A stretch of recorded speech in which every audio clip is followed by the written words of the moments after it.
Hello everyone, आज हम discuss करने जा रहे हैं बीएससी एग्रीकल्चर फर्स्ट सेमेस्टर का एग्जामिनेशन पेपर, जो कि दिसंबर 2023 का सेशन था जब हुआ था। और जो पेपर हुआ था वो मार्च 2024 में हुआ था। ये आपका 7th सब्जेक्ट है, यानी कि इंट्रोडक्टरी एनिमल हस्बेंड्री।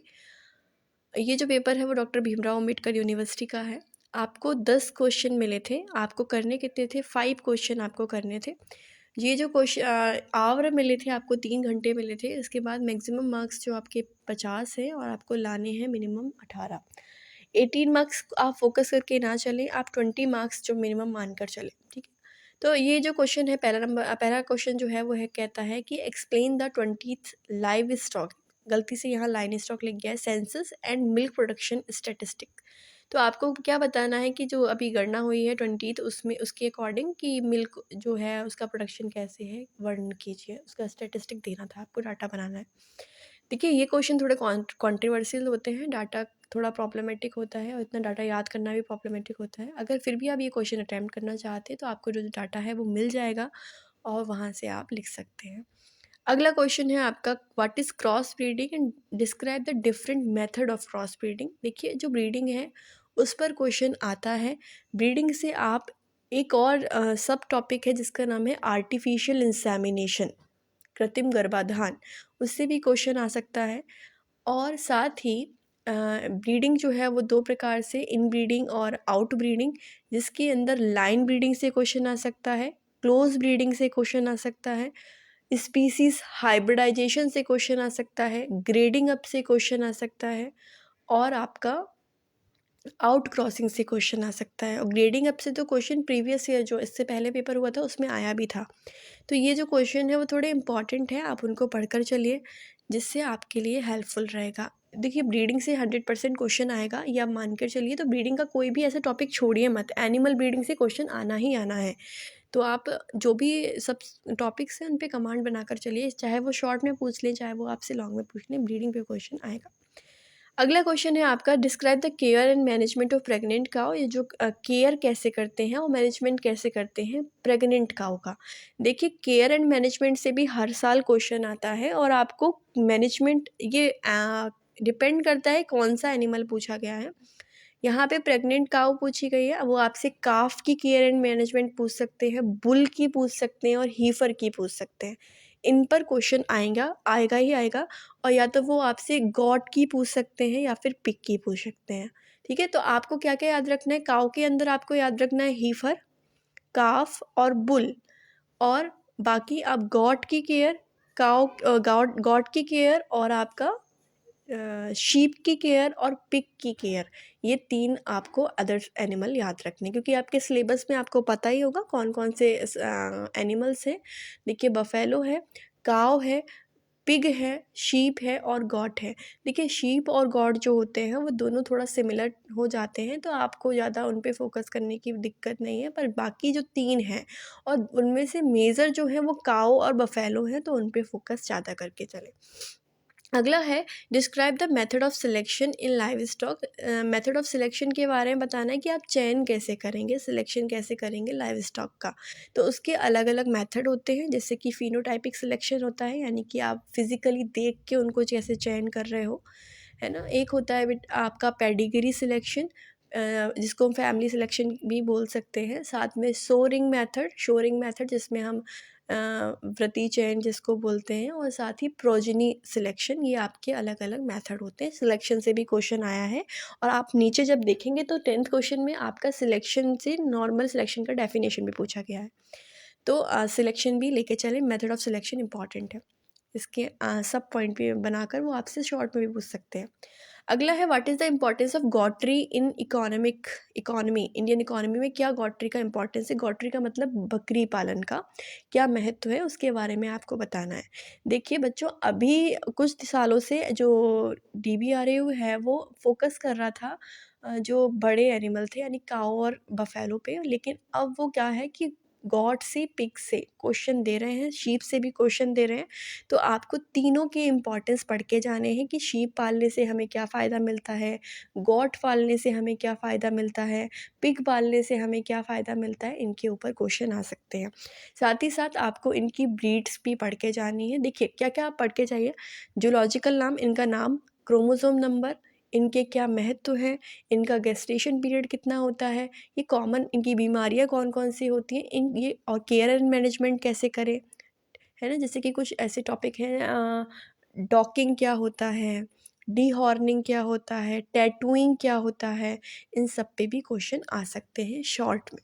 अगला है आपका most important, very most important, यानी कि इससे तो क्वेश्चन आएगा ही और हर साल आ रहा है। अब आपका लक है कि आता है या नहीं, वैसे 99.9% इससे क्वेश्चन आएगा। तो 6th क्वेश्चन है, क्लीन मिल्क प्रोडक्शन के बारे में लिखिए।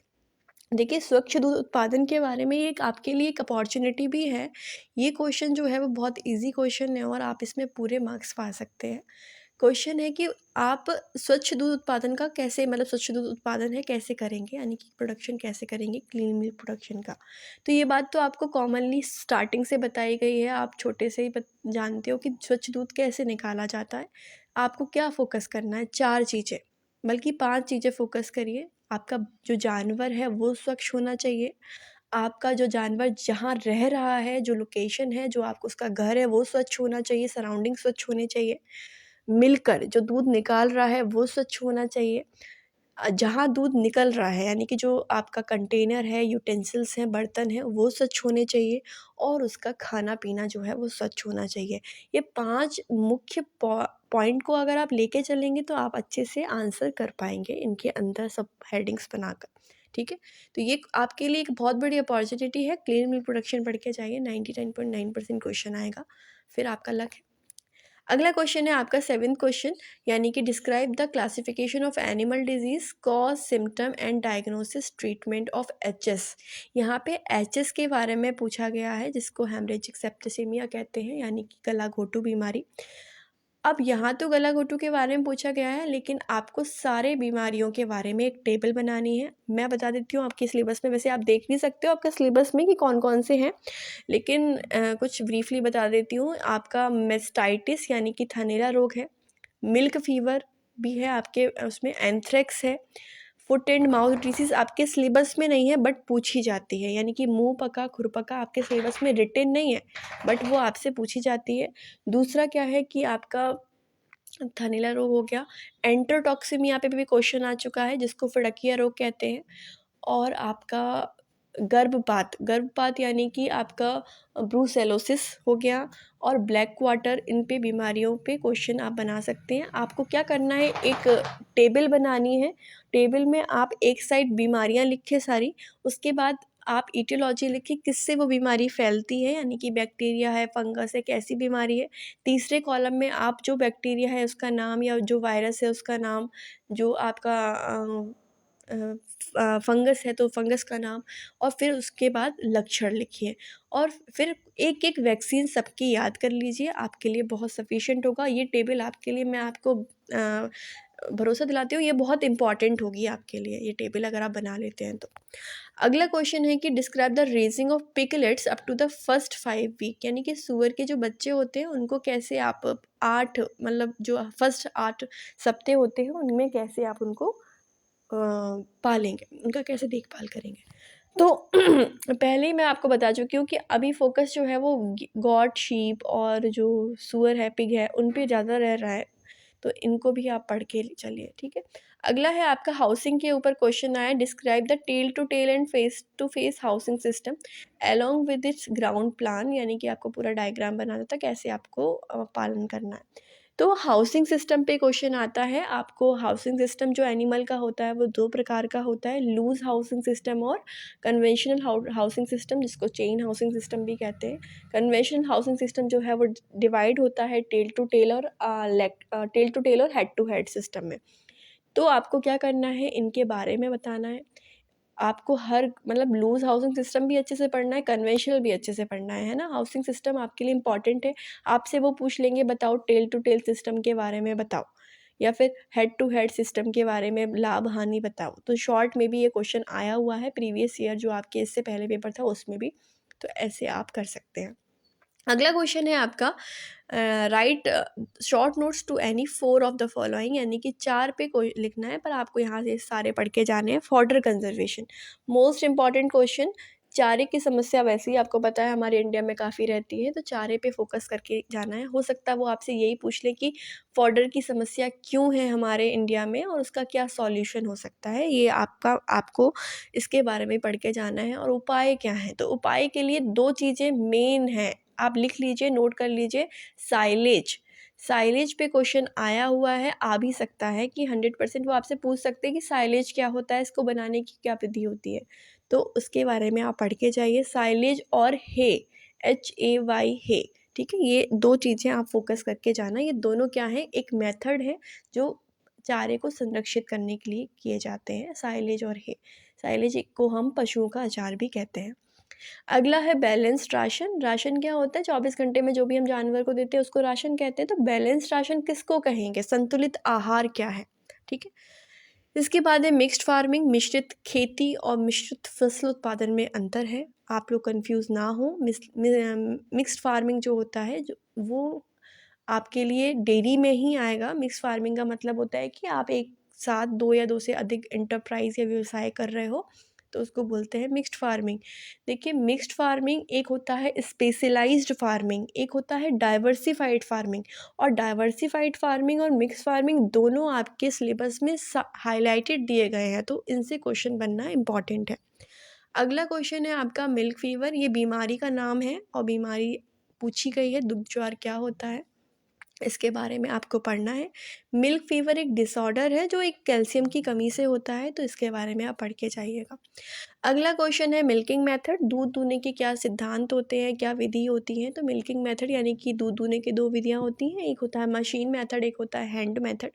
मशीन मेथड को आप अच्छे से एक्सप्लेन कर सकते हो, मशीन बना सकते हो, मशीन के और जो भी पार्ट्स होते हैं उनके बारे में डिस्क्राइब कर सकते हो। साथ ही हैंड मेथड में आप 3 प्रकार के मेथड होते हैं, full hand method, stripping method, knuckling method, जिसको हिंदी में हम पूर्ण हस्त विधि, दूसरा आपका अंगूठा विधि और तीसरा चुटकी विधि कहते हैं, उनके बारे में आप कर सकते हो। तो इनके लाभ हानि लिख के जाइए, मैं आपको पहले ही बता चुकी हूँ, लाभ हानि हर चीज़ के बना लिया करो, इससे आपको एक अलग इम्पैक्ट पड़ेगा आंसर पे।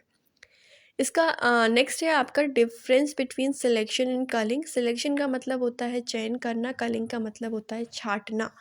जब क्वेश्चन हिंदी में आप पढ़ लेते हैं तो फिर आपको समझना या उनको आंसर करना और इजी हो जाता है। देखिए सामने ही लिखा है चयन करना, तो सिलेक्शन क्यों करते होंगे, डेयरी एनिमल्स का चयन किया जाता है, पीछे आपका डिस्क्राइब करके पूछा गया डिटेल में ये क्वेश्चन, तो सिलेक्शन से क्वेश्चन आ सकता है, आप पढ़ के जाइएगा। दूसरा कलिंग का मतलब क्या होता है, छटनी करना। जैसे कि क्या करते हैं जब कोई हमारा एक झुंड है एनिमल्स का, वहाँ पे हम देखते हैं कुछ एनिमल जो अनप्रोडक्टिव हैं, जो अच्छा वर्क नहीं करते, तो उनको हम छांट के अलग कर देते हैं, तो उसको प्रोसेस को कलिंग कहते हैं। तो ये आपके लिए इम्पॉर्टेंट क्वेश्चन है, आप ये क्वेश्चंस पढ़ के जाइए। देखिए इतना भी आप ओवरव्यू अगर करें हम, तो आप ब्रीडिंग से क्वेश्चन पढ़ के जाना, हाउसिंग से, एनिमल हाउसिंग से क्वेश्चन पढ़ के जाना, यानी कि एनिमल ब्रीडिंग से ही क्वेश्चन पढ़ के जाना, साथ ही साथ सिलेक्शन से क्वेश्चन पढ़ के जाना, डिजीज़ से क्वेश्चन पढ़ के जाना, हाउसिंग से सिस्टम हो गया आपका, और दूसरा आपका न्यूट्रिशन से, एनिमल न्यूट्रिशन से क्वेश्चन पढ़ के जाना, इतना आपके लिए काफ़ी होगा। साथ ही चारे से भी जो है, चारे में साइलेज वगैरह से क्वेश्चन पढ़ के जाइएगा, इंपॉर्टेंट हो सकता है, ठीक है। तो आपके लिए अगर आप ये क्वेश्चन भी अच्छे से पढ़ लोगे तो बहुत सफिशिएंट रहेगा, फिर भी आप सिलेबस के अकॉर्डिंग